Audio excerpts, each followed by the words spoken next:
It was the four walls that done it, that neutral beige backdrop haze.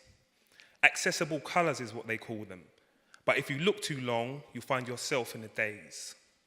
It felt good to be moving forward, I suppose, but it gets lonely there, when there's no one there and all you have in the air is the scent of rose. Not the fresh garden 320 megahertz, touch on the sense of smell making your pineal glands swell.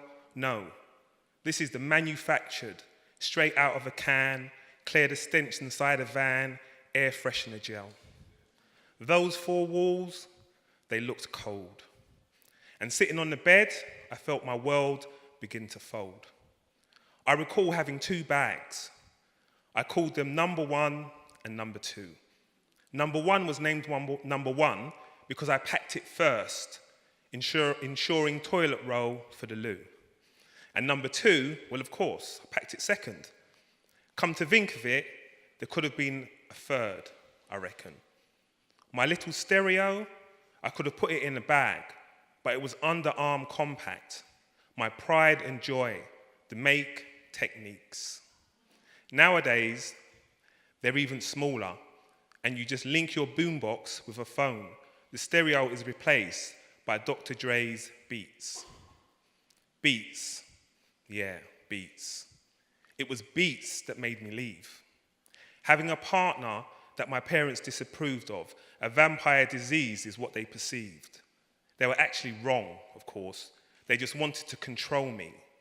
Do this, don't do that, don't do this, don't do that. It was so silly. Silly, yeah, silly. That's what other people said when I complained. My parents hit me all the time. You should be thankful. You don't have any broken bones, you're not even maimed. So I done what I needed to be done and left. It was a bold move in the middle of the night, and closing the door behind me left me feeling bereft. Sofa surfing was hard, staying with friends, but it couldn't last forever. I couldn't make it a trend. Sometimes a squat was a place to jam, but that wasn't the life for me. I needed a better life plan. One day, I found myself in the rain, soaked to the bone. I needed shelter from all of this, so I got on the phone. I spoke to a lady who listened to my woe. She began opening doors and told me where to go.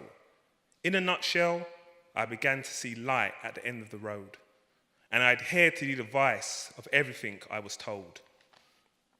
Next thing I knew, I was in a hostel, temporary accommodation, and it was nice having my own room and not washing from a basin.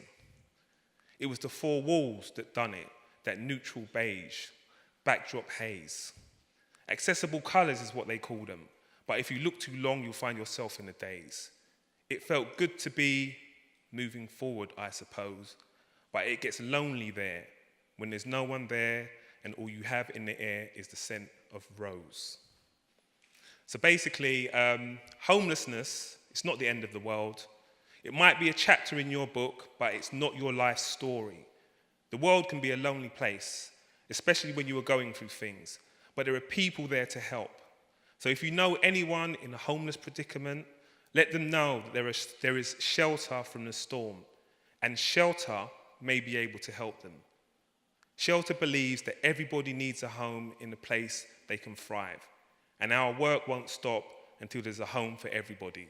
So help us achieve that goal. Thank you.